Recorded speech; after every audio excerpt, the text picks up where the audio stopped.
Dice Mateo capítulo 6, verso 13, y no nos metas en tentación, mas líbranos del mal.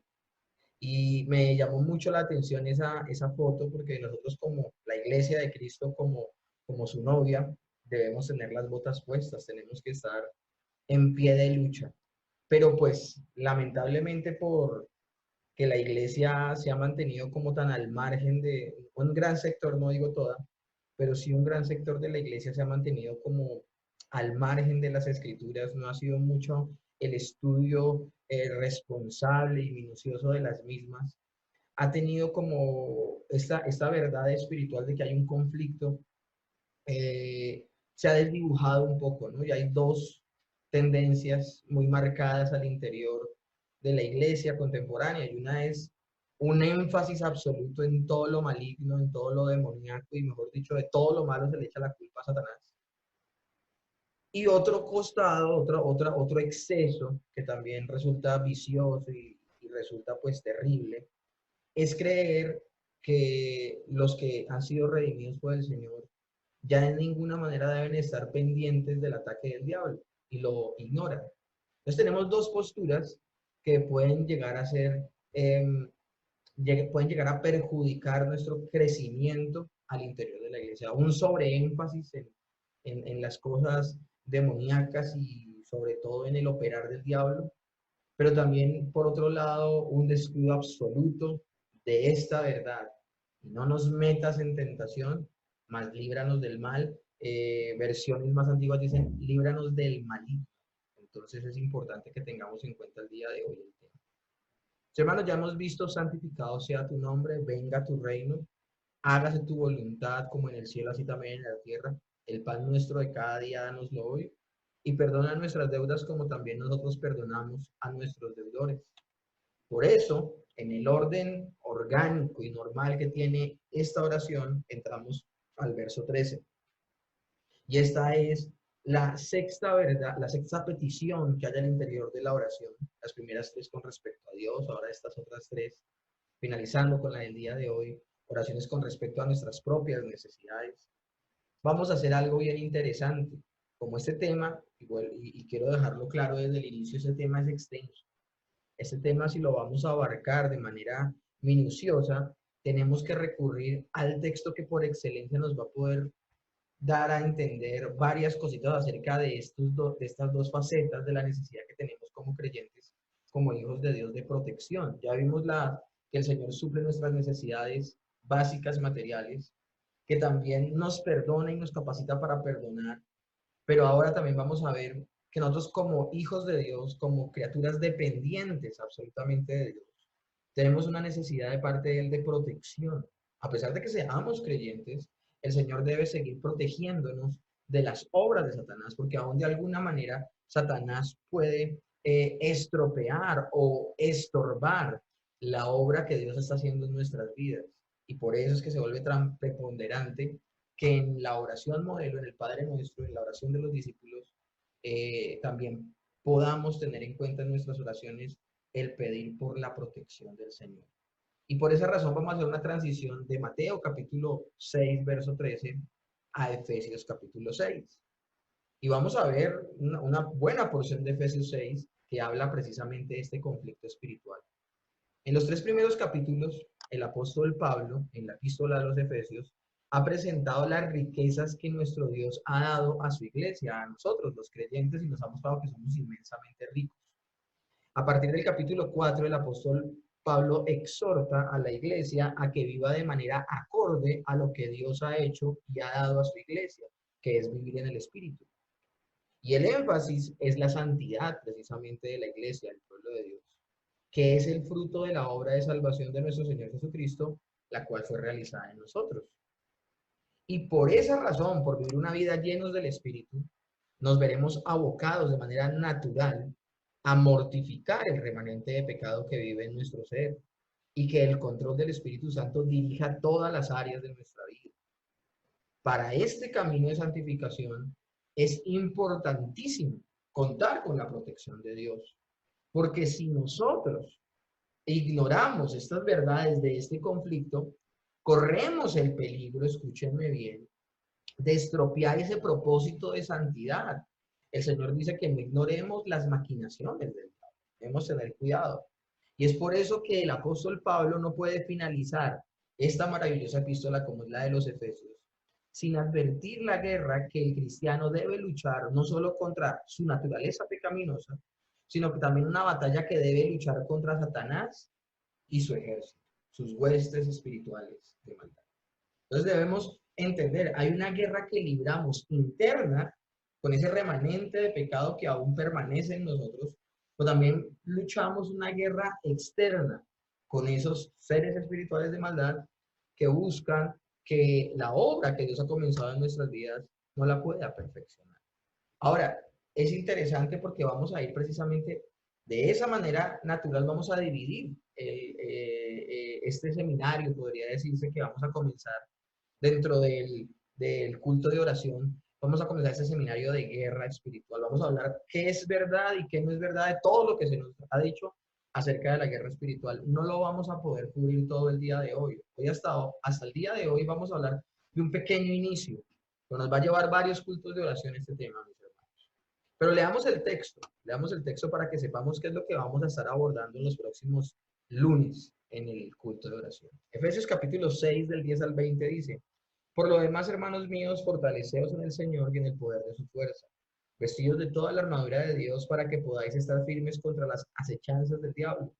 Porque no tenemos lucha contra sangre y carne, sino contra principados, contra potestades, contra los gobernadores de las tinieblas de este siglo, contra las huestes espirituales de maldad en las regiones celestes. Por tanto, tomad toda la armadura de Dios para que podáis resistir en el día malo, y habiendo acabado todo, estar firmes. Estad pues firmes, ceñidos vuestros lomos con la verdad, y vestidos con la coraza de justicia, y calzados con los pies del apresto del evangelio de la paz. Y sobre todo tomad el escudo de la fe, con que podáis apagar todos los dardos de fuego del maligno, y tomad el yelmo de la salvación, y la espada del Espíritu, que es la palabra de Dios. Orando en todo tiempo, con toda oración y súplica en el Espíritu, y velando en ello con toda perseverancia y súplica por todos los santos. Y por mí, a fin de que al abrir mi boca me sea dada palabra para dar a conocer con denuedo el misterio del Evangelio, por el cual soy embajador en cadenas, que con denuedo hable de él como debo hablar. Amén. Imagínense que finalizando la oración, esta petición que está haciendo el apóstol Pablo a los efesios, les pide que oren por él para que él pueda predicar con denuedo la palabra. Él sabe el conflicto espiritual tan fuerte que hay y que se necesita de un respaldo espiritual para la obra evangelística que él está realizando. Entonces, es imposible que nosotros como creyentes entonces le hagamos el quite a este conflicto que vivimos mientras estamos en este peregrinaje. Nosotros debemos recordar algo que hemos repetido durante todo el estudio de la oración modelo. Todas y cada una de nuestras necesidades comienzan y terminan en nuestro Creador. Y no es la excepción la necesidad que tenemos en nuestra protección. La protección que necesitamos como creyentes la encontramos solo en el Señor. Y por eso me parece tan diciente esa fotico del buen pastor con su ovejita entre sus brazos. Los cristianos reformados, pero entonces nosotros tenemos que, siempre le hemos echado flores a este movimiento bíblico de poder meditar en la escritura, de poder estudiar la palabra de Dios, pero hoy vamos a hablar algunas verdades. Siempre hemos hablado de las deficiencias y los vacíos que hay al interior, por ejemplo, del pentecostalismo, del carismatismo, de esta iglesia emergente que se ha descuidado en el estudio responsable y correcto de la escritura. Pero ahora hablemos del movimiento reformado, del movimiento bíblico, que ha tenido una enseñanza ortodoxa y responsable de la escritura. Los cristianos reformados de nuestra época corremos un gran peligro en torno a la guerra que debemos librar. Debido a la tergiversación infantil y peligrosa que la mayoría de los creyentes evangélicos de estos movimientos que acabo de mencionar tienen en torno a la guerra espiritual, porque se ven cosas absurdas al interior de la iglesia. Gente zapateando sobre la cabeza de Satanás, gritando improperios en contra de Satanás y los demonios, convertir los exorcismos en una práctica común y diaria al interior de la iglesia, achacar toda fuente de pecado a Satanás como una especie de excusa a las acciones propias, dándole la espalda al arrepentimiento y diciendo que lo que se hizo mal, la persona lo hizo mal bajo la influencia involuntaria de Satanás en su vida, quitándole toda responsabilidad. Entonces, al ver todas estas manifestaciones que supuestamente se le llaman guerra espiritual, este tipo de acciones y muchas otras más que son una vergüenza al interior de la iglesia, han hecho que los cristianos bíblicos y reformados, como reacción a estas acciones infantiles y peligrosas, casi que ignoramos de alguna manera, a propósito, la existencia de un conflicto espiritual. Pero quiero ser categórico, existe un conflicto espiritual al que el Señor nos llama a estar cuidadosos, pendientes y no ignorar. Entonces, ¿nosotros qué hacemos? El movimiento reformado, bíblico, en oportunidades, al descuidar este conflicto verdadero que hay, solo hace un énfasis muy grande en mortificar la naturaleza pecaminosa de su ser. O sea, yo como creyente me dedico a qué? A guardarme en santidad, a guardarme en santidad.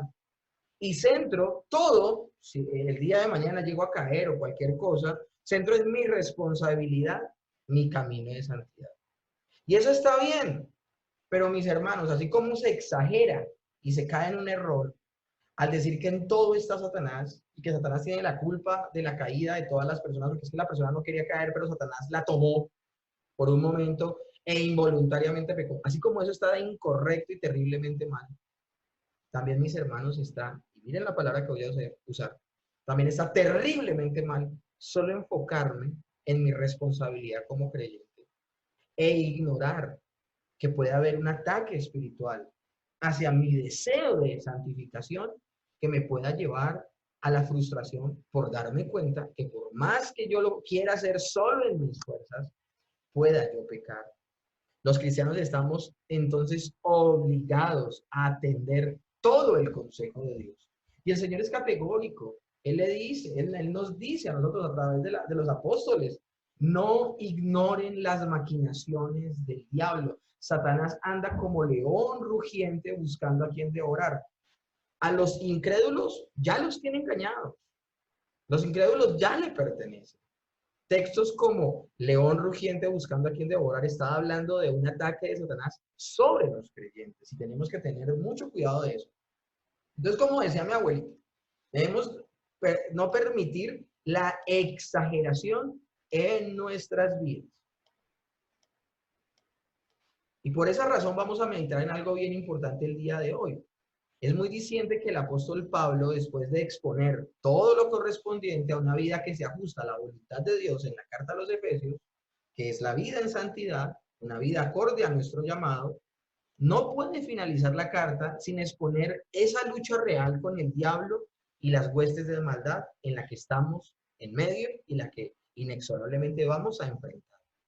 Esta intención del apóstol Pablo se expresa al decir que nuestra lucha central es en el área espiritual, no en lo material, sino en lo espiritual. Y por eso dice Efesios 6:12, porque no tenemos lucha contra sangre y carne, sino contra principados, contra potestades, contra los gobernadores de las tinieblas en este siglo, contra huestes espirituales de maldad en las regiones celestes. Entonces, mis hermanos, la guerra que el cristiano debe luchar es completamente real. Y si queremos progresar nosotros en nuestro camino de la santidad, no podemos ignorar que Satanás querrá traer tropiezos sobre nuestra vida para que pequemos. A mí me llama la atención una historia que me contaba alguien hace mucho tiempo. Y supuestamente en esta historia estaba Satanás como trayendo a cuentas a los demonios que habían hecho ese día en pos del reino de las tinieblas. Entonces le llegaban muchos demonios como inexpertos, sin alguna experiencia en el caso, y llegaban diciendo, no, yo logré que una escuela bíblica se cerrara. Otro dice, no, yo logré que un bus con 20 cristianos se volcara y todos murieron. Y entonces el diablo se pone bravo y dice, ah, pueden abrir otra escuela. Y todos esos 20 que se murieron en ese bus se fueron para el cielo, no han hecho nada por el reino de las tinieblas. Y llega un demonio con mucha experiencia y dice, yo logré que un cristiano pecara. Y ahora está consumiéndoselo la culpa. Y Satanás felicita a ese demonio y dice, muy bien lo has hecho. A veces nosotros pensamos que Satanás está interesadísimo en acabar con nuestras vidas. Satanás lo que está interesado detrás de nosotros es que le fallemos a Dios, no quitarnos la vida, es que le fallemos a Dios. Ese es el verdadero interés. Ahora, eso es lo maravilloso del sacrificio de Cristo en la cruz del Calvario. El Señor nos puede restaurar, nos puede levantar. Si 7 veces cae el justo, 7 veces Dios lo levanta. Pero muchas personas van a experimentar que nunca fueron creyentes porque le van a creer más a la culpa del diablo que a la remisión de sus pecados por parte del Señor. Entonces no podemos ignorar el conflicto en medio en el que nos encontramos. Y si por un lado somos responsables de nuestra vida en santidad, pero por otro lado nos refugiamos en el Señor de este ataque, tendremos completa victoria. No nos tenemos que ir ni a un lado donde le echamos toda la culpa a Satanás, pero no, tampoco nos podemos ir al otro lado donde solo nosotros somos responsables de nuestra vida en santidad y nunca acudimos a la protección de Dios que por derecho tenemos por ser hijos de Dios. J.C. Ryle dice al respecto lo siguiente: me doy cuenta de que sobre esta lucha hay muchas personas que no saben nada. Si oyen hablar de la misma, no vacilan en considerar a los cristianos como tontos, locos o entusiastas. Sin embargo, está hablando de las personas que ignoran el conflicto espiritual y que piensan que eso es una bobada, que eso es un mito. Sin embargo, es una verdadera guerra, una contienda genuina, con sus luchas y sus heridas, sus velas y sus fatigas, sus sitios y sus asaltos, sus victorias y sus derrotas. Pero lo verdaderamente terrible, tremendo y peculiar de esta contienda son las consecuencias que se derivan de la misma. En los conflictos terrenales, las consecuencias son más o menos redimibles y de duración limitada, pues son terrenales. Pero en la contienda espiritual no es así. Las consecuencias tienen un carácter eterno e invariable, hermanos. Entonces, hacemos caso a la Escritura y debemos prestar especial atención a esto que estamos aprendiendo el día de hoy. Con respecto a la guerra espiritual, entonces, hay una necesidad y una responsabilidad por parte de los cristianos de aprender cómo lucharla. Y ese es el propósito principal de esta sección final de la epístola a los Efesios, y es el propósito principal de estos próximos cultos de oración. La exhortación en torno a una vida en santidad, como tal vez hemos estado haciéndolo. Una que no solo se centre, en esta oportunidad esto va a ser lo diferente, una que no solo se centra en la mortificación por nuestra parte de nuestra naturaleza pecaminosa, donde cerramos las fuentes de todo lo que pueda alimentar la concupiscencia en nuestra vida, pues eso sería, si nosotros no velamos en nuestra propia vida y no cerramos las puertas o las fuentes que alimentan el pecado en nuestra vida, pues sencillamente estaríamos jugando con la tentación. Acuérdense lo que dice Mateo 6:13. Dice, no nos metas en tentación, mas líbranos del mal o líbranos del maligno. Está muy relacionado el proceso, el guardarnos en santidad, pero también está muy referenciado en el texto de la oración modelo, la protección que necesitamos de parte de Dios de ese ataque del infierno. Ignorar esta... Ahora, vuelvo y repito, pero eso sería un descuido de verdad en nuestra vida acerca de las acciones de Satanás y sus huestes espirituales si solo nos dedicamos a lo que nos corresponde a nosotros y no buscamos en protección en Dios de aquellos entes espirituales que nos quieran atacar. Ignorar esta verdad condena a la lentitud de dicho propósito de guardarnos en santidad. También nos condena al mal testimonio ante los demás, al dolor que traería el pecado porque inexorablemente caeríamos, estaríamos dependiendo solo de nosotros y no del Señor plenamente.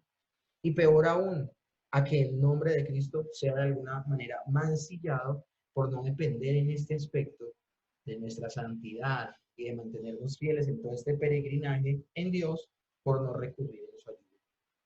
Esta sección entonces de la epístola está dividida en dos partes de la siguiente manera. La primera va desde el verso 10 hasta el verso 13, donde el apóstol Pablo da una exhortación general en torno a la guerra que debemos librar. Es una manera en que él habla de manera general acerca del conflicto. En la segunda parte, del 14 al 20, Pablo ya da instrucciones detalladas de la exhortación general que acaba de hacer. ¿Cuál? Enfrentar esta guerra y confiar en el Señor. Es decir, una aplicación de la exhortación que Él ha hecho. Entonces, exhorta a que estemos velando en medio de este conflicto que debemos vivir como creyentes, pero luego, de manera ya minuciosa, empieza a dar consejos. Entonces, es importantísimo, mis hermanos, esto.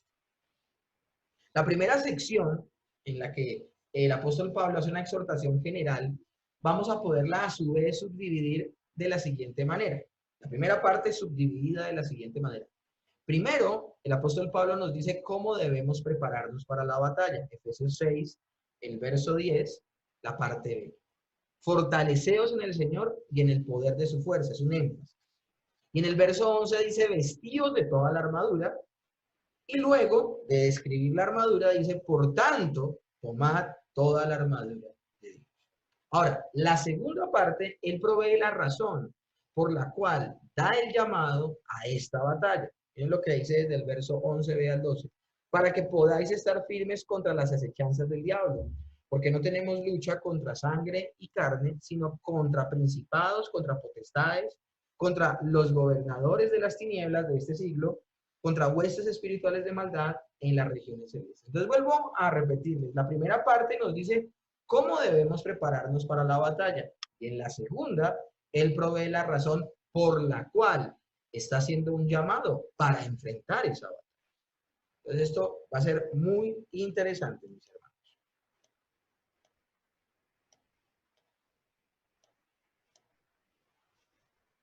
Ahora, como les dije, vamos a ir por partes. Nos va a llevar varias semanas, varios lunes, poder cubrir todo el tema que vamos a ver de la guerra espiritual. En el día de hoy nos vamos a centrar en la primera parte de esta primera sección. ¿Por qué debemos fortalecernos en el Señor y en el poder de su fuerza? ¿Por qué debemos ponernos toda la armadura de Dios y no solo una parte de ella? Bueno, porque tenemos una guerra que librar contra los enemigos poderosos que quieren estropear el camino que como cristianos debemos recorrer. ¿Cuál es ese camino? El camino de la santidad. El apóstol Pablo entonces señala que esta guerra no solo se libra con armas humanas, es decir, no podemos triunfar si somos dirigidos según pensemos cómo debemos enfrentar este conflicto. Una iglesia que ha enfrentado esta guerra con la determinación de obedecer a Dios en sus mandamientos y no presta atención a las tentaciones que el enemigo puede atraer, ignora la condición natural del creyente, que es su incapacidad y su miseria en la cual se encuentra. Si no fuera por el Espíritu Santo, nosotros no nos mantendríamos en santidad.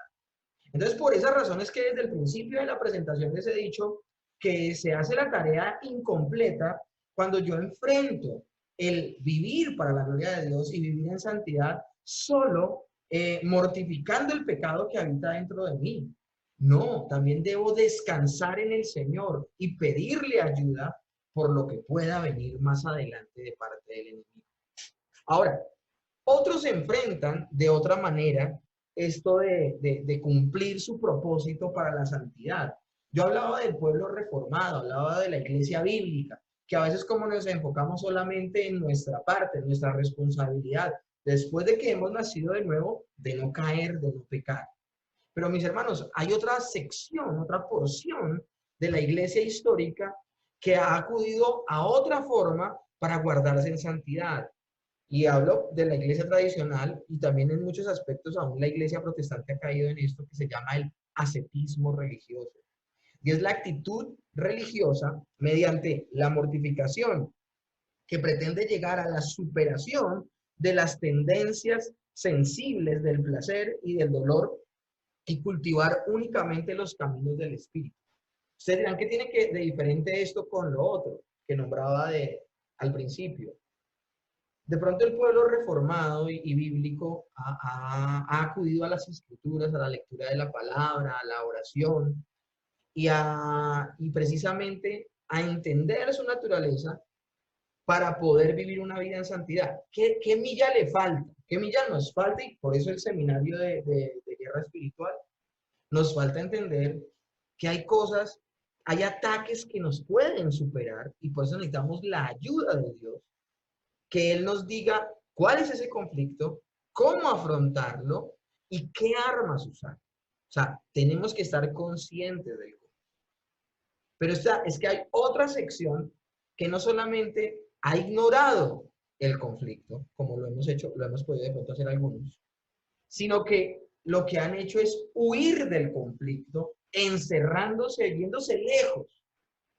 Deciden huir del mundo para no ser contaminados. Esta forma de enfrentar la guerra espiritual tiene algo de valor en cuanto a qué. En cuanto a que el Señor nos ha llamado a huir de las pasiones juveniles, por ejemplo. El Señor nos ha llamado a huir de ciertas situaciones que no debemos enfrentar, sino que debemos huir, como lo hizo José con la mujer de Potifar. Pero no porque haya algo de valor y de sabiduría humana que la dirija, sino que en cierta forma se alinea la verdad espiritual. Es que digo que en alguna forma este huir tiene alguna razón, pero apuntando a lo que les acabo de mencionar, por ejemplo, lo que hizo José. Debemos cuidar que nuestro ser no sea bombardeado por la impiedad de la sociedad en la que vivimos, es cierto. Y entonces mortificamos ese remanente de pecado que hay en nuestro interior, por ejemplo, regulándolo con lo que vemos en televisión, la música que escuchamos. No estoy diciendo que no escuchemos música y que no veamos televisión, sino que hablamos de que tenemos un criterio y un criterio santo para decir esto lo veo y esto no lo veo, esto lo escucho, esto no lo escucho. Así, en todo aspecto, porque la sociedad en la que vivimos está tan caída y está tan corrupta que en muchas formas nos puede contaminar. Sin duda no debemos dejarnos contaminar de la lujuria, de la perversión sexual.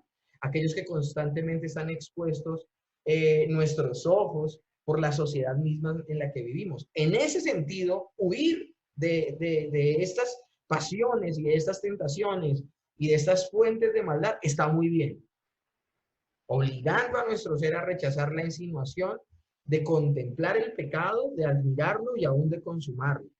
Y de la misma manera, debemos huir de la avaricia, del materialismo, que este sistema en el que vivimos caído, llamado mundo, vivimos. Pero esta forma de enfrentar esta guerra, de huir, falla catastróficamente al no entender que nuestro ser ya es un ser contaminado. El ascetismo religioso, ¿qué hacía? El ascetismo religioso lo que hacía era decir, miren, está tan contaminado el mundo con todo esto que les he explicado, que vayámonos a vivir a un monasterio. Y se iban a vivir a un monasterio. No, esta sociedad está tan corrompida, está tan corrupta, que hagamos una comunidad de monjes, hagamos una comunidad de monjes, hagamos una comunidad de creyentes que se van a apartar solo para la vida piadosa. Y mis hermanos, allí, en ese lugar, estaba el pecado. ¿Por qué? Porque el pecado, ¿dónde vive? El pecado no habita en el mundo, en los edificios, en los árboles, en los ríos, en los mares. No, el pecado habita dentro del corazón. El Señor Jesús dijo que todo lo malo no entraba en el hombre, sino que salía de él, y más particularmente de su corazón. Entonces, cuando tratamos de huir del pecado y de la maldad, confinándonos a sitios de reclusión, donde supuestamente no va a entrar el pecado que contamina la sociedad, es una completa falsedad. Satanás y las huestes de maldad solo necesitan una cosa para podernos tentar. Y lo único que no necesitan un televisor, no necesitan un radio, un sistema de internet, de comunicación. ¿Sabes qué necesita Satanás para tentarte? A tu propio ser. Porque dentro aún de los creyentes hay un remanente de pecado. Esta semana yo hablaba con alguien que me contaba muy triste que se había separado del marido. Y esta persona me decía, sí, yo la embarré, es que me atacó un espíritu de celos y empecé a molestarlo por todo y terminé pues espantándolo. Y yo tenía que decirle en mucho amor, pero puntualmente decirle hasta que tú no asumas responsabilidades, definitivamente no va a poder pasar nada. No fue un espíritu de celos, fuiste tú, fuiste tú. Ahora, eso no quiere decir que Satanás no esté detrás de toda obra de maldad, pero es que nosotros tenemos que ser responsables de las acciones que realizamos. Y por esa razón, vuelvo y repito, lo único que necesita Satanás y las huestes de maldad para poder tentar a una persona es su propio ser. Y a veces como creyentes nosotros mismos le damos largas a ciertas situaciones que pueden ser tentadoras y por eso empieza a crecer desde tu interior la concupiscencia que va a terminar en una fatídica caída y en el pecado, en la consumación del pecado. Por eso es que el apóstol Pablo entonces inicia señalando la única manera de que podemos enfrentar esta guerra en la que vivimos, mis hermanos. Y es el verso 10b de Efesios capítulo 6. Dice, fortaleceos en el Señor y en el poder de su fuerza. No estamos luchando contra fuerzas naturales o físicas, sino contra huestes espirituales y por lo tanto debemos apropiarnos de todos los recursos que Dios nos ha puesto a la mano para poder librar esta batalla. Pero si nosotros seguimos ignorando la batalla, no vamos a echar mano de estas herramientas y armas que el Señor nos da para enfrentar esta. Verso 11 dice, vestidos de toda la armadura de Dios, las herramientas y las armas. Dicha apropiación no se inicia cuando sentimos que estamos siendo atacados por el enemigo. Eso no es de que sentí el ataque y pongámonos la armadura. No, sino que la exhortación que hace aquí el apóstol Pablo en el verso 11 es una exhortación a que siempre estemos preparados para dicho momento de tentación y angustia.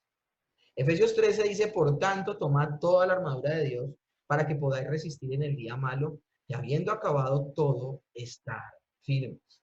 Entonces el apóstol Pablo, cuando escribe esta carta, sin duda estaba atravesando días muy malos, días propicios para que Satanás viniese a tratar de hacerle caer, que perdiera su fe, que no perseveraba. Él estaba recluido en una cárcel, con la incertidumbre de si sería ejecutado o no. Y es más, estaba pasando por un terrible tiempo de escasez y de inconstancia en su manutención. Cuando alguien lo iba a visitar y le llevaba algo, él era eternamente agradecido con esta persona porque estaba pasando por un momento muy difícil. Pero la pregunta del millón es entonces, ¿cómo pudo el apóstol Pablo permanecer firme ante momentos tan adversos y desafiantes en su vida? ¿Cómo pudo ser fiel? Pues, mis hermanos, él aplicó el consejo que escribió en la carta. Se fortaleció en el Señor y en el poder de su fuerza. La fuerza no salía de él. El poder no salía de él. La fuerza y el poder que permitieron que el apóstol Pablo permaneciera y quedara firme provenían de Dios.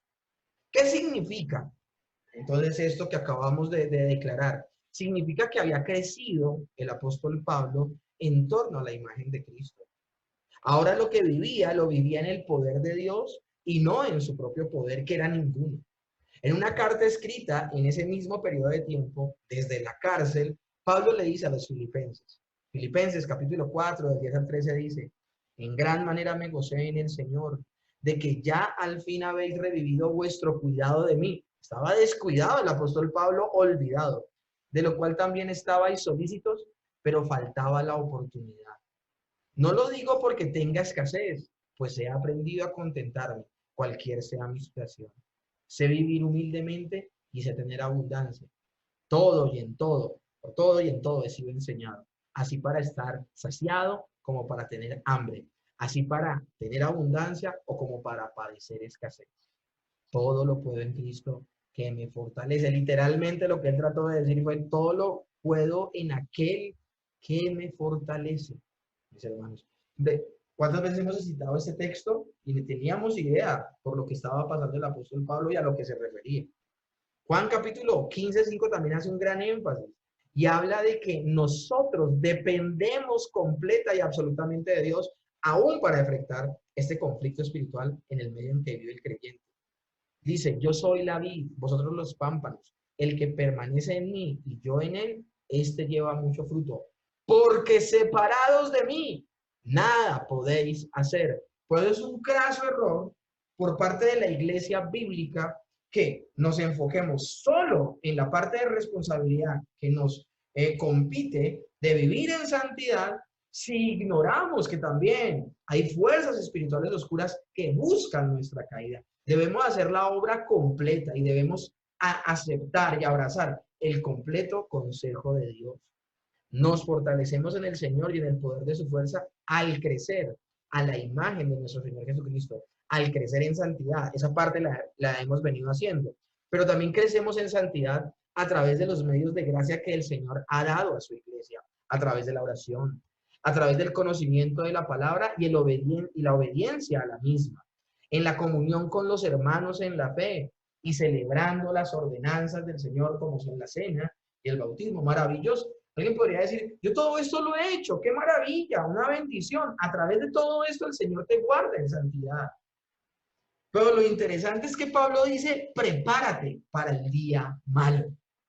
Y esto es interesante, mis hermanos. Y es aquí donde tenemos que empezar a correr esta milla. Alguien podría decir, escuchando esta clase, esta intervención, este estudio, pues yo todo eso lo hago. ¿A qué se refiere entonces el apóstol Pablo cuando dice que estemos firmes en la batalla? Si todo esto lo he hecho y he podido experimentar de alguna manera la bendición de permanecer firme en santidad, entonces, ¿qué es lo que el pastor desde el principio de la clase está diciendo que yo no estoy haciendo? Bueno, el apóstol Pablo habla de prepararnos para el día malo. Es decir, existe en la vida de todo creyente un día en especial malo. ¿Cómo así? Primero que hablemos, ¿cómo nos preparamos para ese supuesto día malo?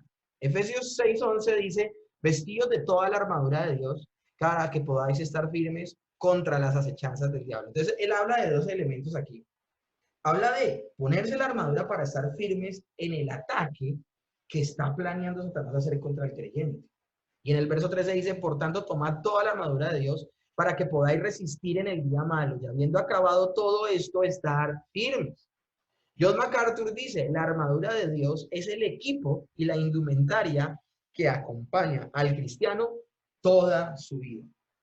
Yo en mi ignorancia cristiana hace mucho tiempo, yo me levantaba siempre, cada día, comenzaba un nuevo día, y yo comenzaba el nuevo día poniéndome la armadura. Yo me levantaba y ay Señor, buenos días, oraba y tal, y luego me ponía el yelmo, me ponía el cinturón, la coraza, el calzado, empuñaba el escudo de la fe, la espada del Espíritu, y ahí se afrontaba el día.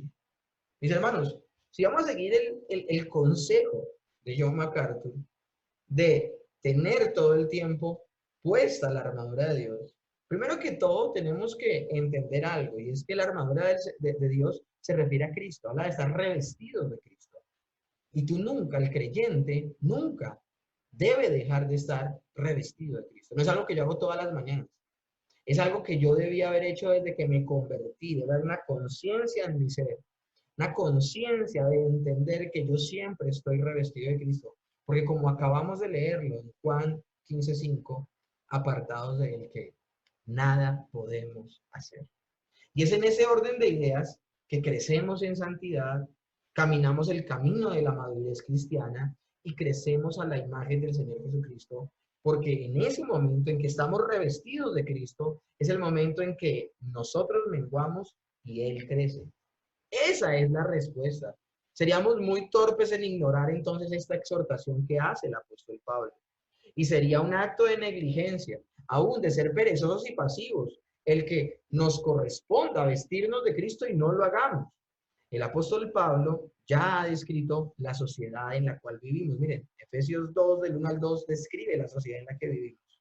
Y Él Dios dio vida a vosotros cuando estabais muertos en vuestros delitos y pecados, en los cuales anduviste en otro tiempo, siguiendo la corriente de este mundo, conforme al príncipe de la potestad del aire, el espíritu que ahora opera en los hijos de desobediencia. Dentro de todo el pueblo incrédulo que habita el mundo, opera un espíritu de desobediencia. Y por eso están felices como viven. Nosotros ya no vivimos bajo la influencia de ese espíritu de desobediencia. Al nacer de nuevo, vivimos bajo la influencia del Espíritu Santo. Hemos sido libres por la obra redentora de nuestro Señor Jesucristo. Este mundo, este sistema, sigue la directriz de Satanás, que aquí el apóstol Pablo llama el príncipe de la potestad del aire. Así es como llama el apóstol Pablo a Satanás, el príncipe de la potestad del aire. Y las características de esta sociedad y de este el reino de las tinieblas son delitos y pecados, en los cuales en algún momento también nosotros mismos, antes de ser cristianos, vivimos. No vivíamos una vida espiritual, vivíamos bajo desobediencia y como dice el mismo apóstol en la misma carta a los Efesios, éramos por naturaleza hijos de ira, lo mismo que los demás. O sea, merecíamos la ira de Dios. Este sistema constantemente nos llama entonces de regreso. Me llama la atención un fenómeno que hay en el cuerpo humano. Una persona se puede poner brackets y puede hacer todo el proceso para que sus dientes estén más organizaditos. Pero luego, si esta persona, de haber terminado el proceso que a veces dura 2, 3, 5, 10 años en algunos, si esta persona se quita, el odontólogo, la persona que lo trató, el que le hizo la ortodoncia, el ortodoncista, le quita los aparatos. Y esta persona de por vida, escúchenme bien, de por vida, no duerme con retenedores. Los dientes le vuelven a su lugar porque los dientes tienen memoria y tienden a donde están. Entonces, ¿por qué les cuento esto? Un fenómeno parecido sucede con el creyente. El creyente vive para la gloria de Dios. El Espíritu Santo habita dentro de su ser. Pero por el remanente de pecado que hay en su interior, de alguna manera el mundo va a tratar de llamar a ese creyente de regreso a Egipto. De regreso a Egipto. Nuestro remanente de pecado anhelará hacerlo. Desea, como los israelitas en el desierto, en su peregrinaje, volver a Egipto. Y esto, escúchenme bien, tenemos que ser conscientes de eso. Tenemos que ser muy conscientes de eso. Ya al ser conscientes de eso, estamos siendo conscientes del conflicto en medio del que vivimos. Sin duda, todos los días luchamos contra nuestra naturaleza pecaminosa. ¿Cuántas veces nos desespera como creyentes el hecho de que haya tentaciones y debilidades en nuestra vida que ya quisiéramos superar por completo, pero que la única manera que tenemos de superarlas es dependiendo de Dios, cerrando las fuentes que alimentan esa concupiscencia y que más adelante se puede convertir en un pecado y caer en él? Y va a ser una cuestión de estar siendo perseverantes, luchando constantemente, porque el mundo nos querrá llamar de regreso. Y por eso es tan importante fortalecernos en el Señor, fortalecernos con su palabra, en oración, en congregación, cumpliendo las ordenanzas, teniendo comunión con otros creyentes. Por eso una persona que se aísla de la iglesia termina finalmente en el mundo, porque es muy berraco, sin los medios de gracia, que una persona brille, que una persona brille. Y cuando hablo de brillar, no hablo de destacarse, hablo de que arda en el fuego del Espíritu Santo. Ahora, esta lucha diaria no se compara con el accionar de Satanás en lo que el apóstol Pablo llama el día malo. Yo estoy hablando desde el día a día. Pero en medio de ese día a día, el apóstol Pablo habla de un día malo. Ese día, cuando estas huestes espirituales se centran especialmente en tratar de impulsarnos a pecar, se va a convertir en un ataque organizado para que volvamos a ese sistema fallido del cual fuimos libres por la obra de Cristo. Y es allí en especial que este día debe encontrarnos preparados. Va a haber un momento, mis hermanos, donde todo el mundo se va a confabular para que tú caigas. Es allí en especial donde el creyente, ya de antemano, debe estar preparado. A mí me llama la atención este texto, de madrugada yo te buscaré, que está en el Salmo. De hecho, hasta hicieron una canción, de madrugada yo te buscaré, muy bonito. Y a veces pensamos que ese texto de las Escrituras se refiere a que debemos levantarnos a las 5 de la mañana a buscar al Señor y orar. ¿Hay una bendición en orar temprano? Claro que sí, maravilloso, pero el texto no se está refiriendo a la hora en la mañana, antes de que salga el sol o rayando el alba. No. ¿Saben a qué se refiere? De madrugada yo te buscaré. Es que nosotros seamos proactivos, no reactivos. Una persona proactiva es una persona que está preparada antes de. Nosotros debemos buscar al Señor antes de que el día malo venga y que el día malo nos encuentre preparados. Pero ser reactivos es que venga el día malo y hasta ese momento apelemos al favor y a la misericordia de Dios. Ese hermano, eso fue lo que le pasó al apóstol Pedro. El apóstol Pedro, el Señor le habla del conflicto espiritual. Pero al parecer era reformado y de los que se había dedicado solamente a hacer su parte y había ignorado el conflicto contra Satanás. Y me llama la atención, ¿por qué? Por esto, mis hermanos. porque el Señor se las canta a Pedro. Dice, y miren los términos en que habla: Satanás os ha pedido para zarandearos como a trigo. ¿Ustedes piensan que ese ataque solamente se refiere a Pedro? No, también se refiere a cada uno de los creyentes en algún momento. ¿No fue lo que sucedió aún con Job? Que Dios, Satanás le pide a Dios que le deje tocar a Job. Va a haber un momento. ¿Cómo nos va a encontrar ese día malo? Lamentablemente el apóstol Pedro ignoró el consejo del Señor Jesús. No le puso cuidado al conflicto espiritual. Y vino Satanás. Y todo se acomodó. El miedo interno de Pedro siguiendo de lejos al Señor Jesús. Las tinieblas confabuladas en esa noche mientras latigaban y lastimaban al Señor Jesús. Las personas alrededor de Pedro haciéndole preguntas e instigándole a que él era discípulo del Señor y merecía el mismo final de ese Señor que estaba siendo golpeado y latigado injustamente, al punto de que el apóstol Pedro, por no estar preparado, terminó negando 3 veces al Señor y llorando amargamente. ¿Era lo que quería hacer Pedro? No, absolutamente no. Podemos decir que Pedro hizo todo lo que podía hacer y estaba a su mano hacer. Pero lo único que no hizo, ¿saben qué fue? Confiar en el Señor Jesús. Confiar en lo que el Señor Jesús le había dicho. Y le dijo, hay un conflicto espiritual. Él le da la espalda y Satanás termina hiriéndole profundamente. Una situación que fue delicada, que fue grave. Tan grave fue esto que nosotros vemos en los evangelios cuando el Señor le ha resucitado.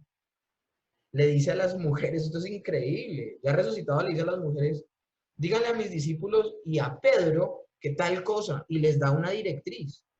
Pero lo increíble es que hace una diferencia entre los discípulos y Pedro. O sea, mira de la dignidad que había caído el apóstol Pedro por esa negación. Eso es un ataque de Satanás, es algo terrible. Ahora el Señor viene, lo restaura en Juan 21, y él, una vez vuelto, confirma a sus hermanos, como también el Señor se lo había declarado. Una cosa impresionante. Pero nosotros debemos aprender de esto que sucede en las Escrituras. Es allí en especial que ese día debe encontrarnos entonces preparados para que al enfrentar esta influencia podamos hallarnos firmes en el propósito de nuestra santificación. Efesios 6:13. Por tanto, tomad toda la armadura de Dios para que podáis resistir en el día malo, y habiendo acabado esto, estad firmes. ¿Cuántas lágrimas, mis hermanos, hemos de derramar muchos cristianos por no haber estado preparados? Al igual que el apóstol Pedro que dice que lloró amargamente después de su negación, por no estar preparados en aquel día, donde la tentación que estaba trayendo y lloviendo sobre nosotros por las huestes espirituales de maldad, no estábamos preparados.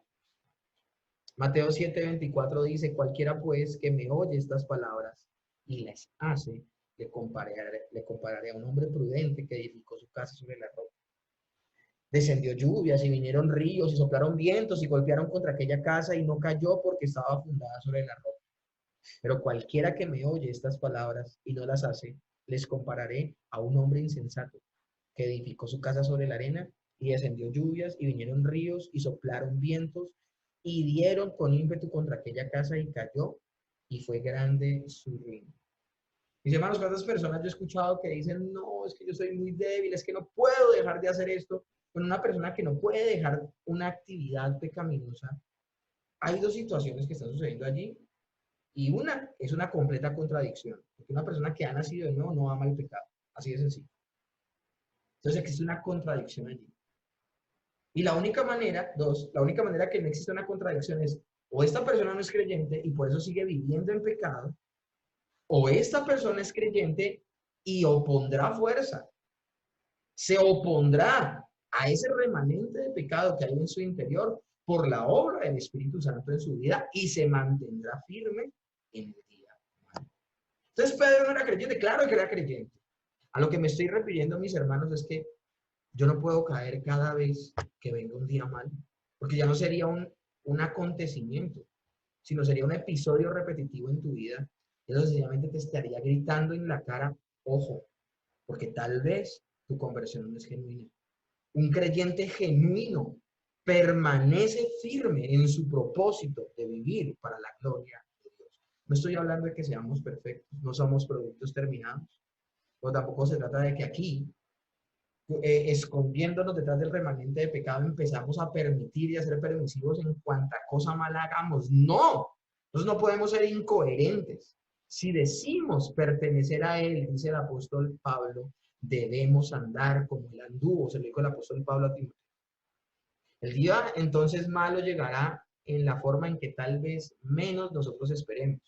Verso 10 al 13, por lo demás, hermanos míos, fortaleceos en el Señor y en el poder de su fuerza, vestidos de toda la armadura de Dios para que podáis estar firmes contra las acechanzas del diablo. Porque no tenemos lucha contra sangre y carne, sino contra principados, contra potestades, contra gobernadores de las tinieblas en este siglo, contra huestes espirituales de maldad en las regiones celestes. Por tanto, tomad toda la armadura de Dios para que podáis resistir en el día malo y habiendo acabado todo esto, estar firmes. Cuando la palabra dice no tenemos lucha contra carne ni sangre, está hablando de un ataque espiritual, pero que se manifiesta en lo físico. Ojo con esto.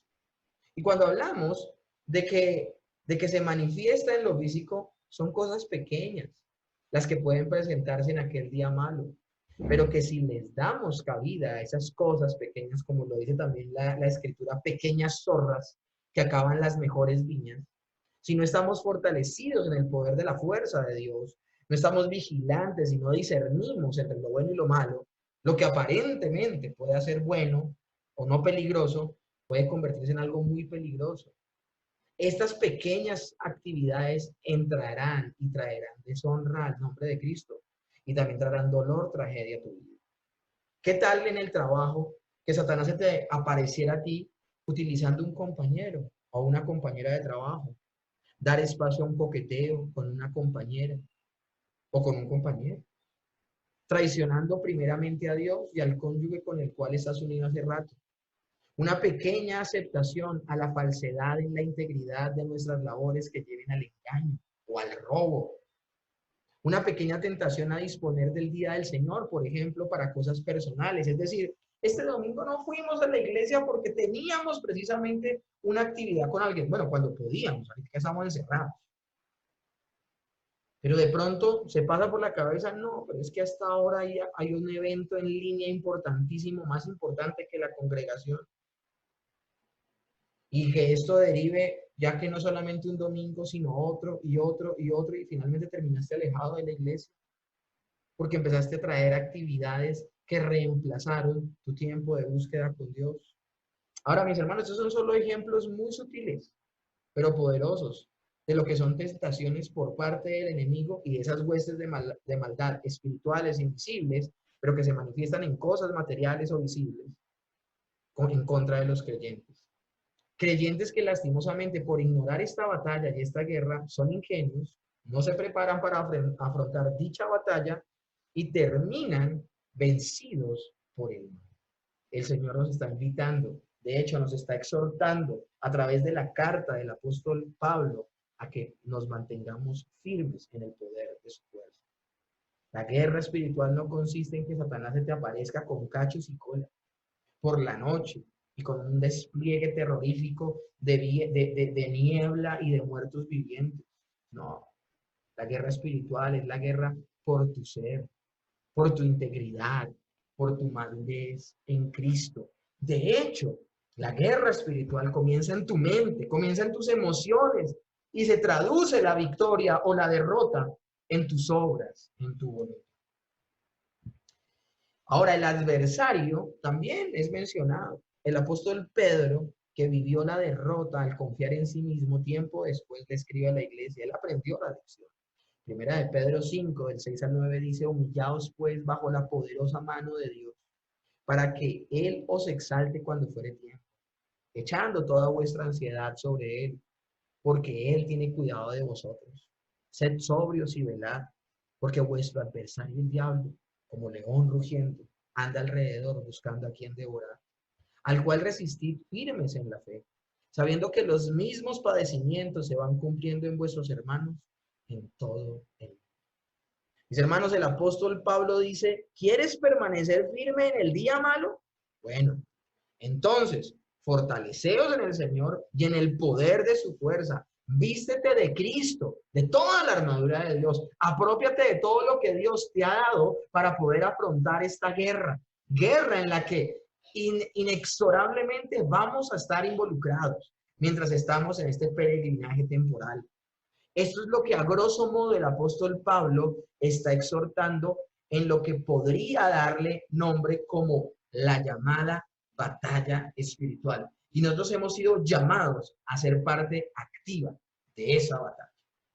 Como conclusión, mis hermanos, esta sección de la epístola a los Efesios nos enseña lo siguiente.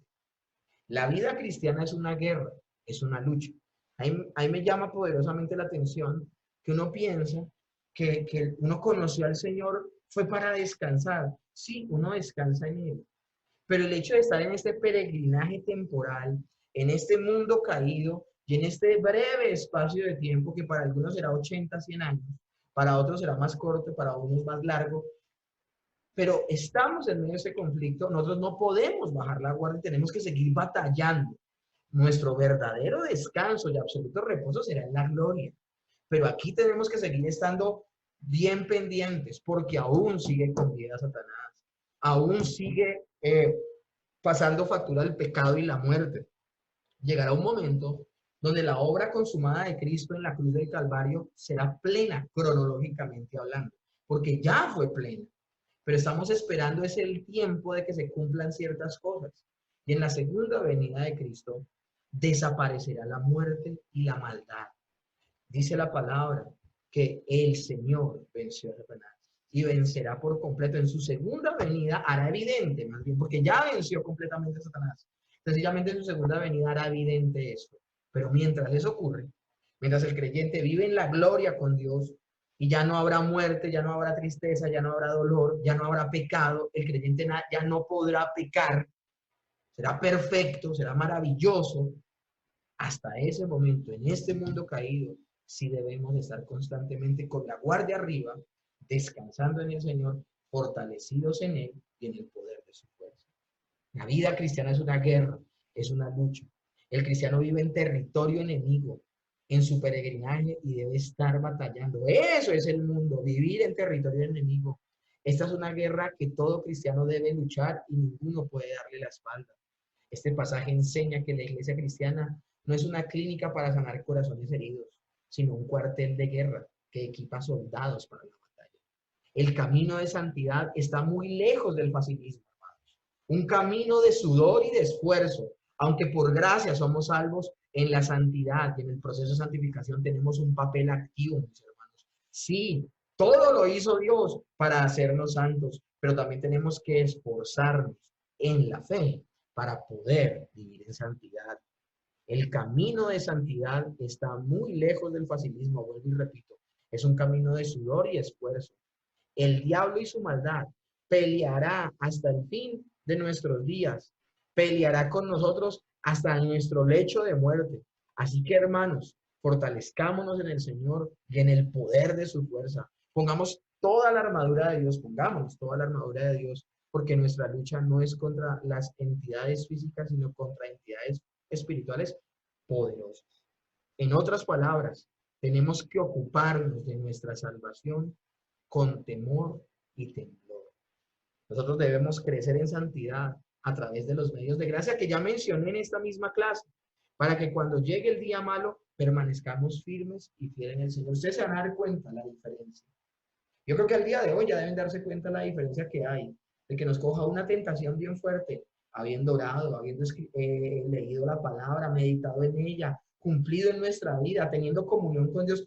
Qué diferente uno afronta ese momento de tentación y de adversidad a cuando estamos down, a cuando estamos con las manos abajo, completamente descuidados, nos puede devorar Satanás. Esto es, mis hermanos, hasta ahora el inicio. Hasta ahora pusimos en la mesa el tema de la guerra espiritual. Hasta ahora estamos iniciando, hasta ahora hablamos con claridad cuál es el conflicto, qué busca Satanás. Hablamos de manera general lo que debemos hacer.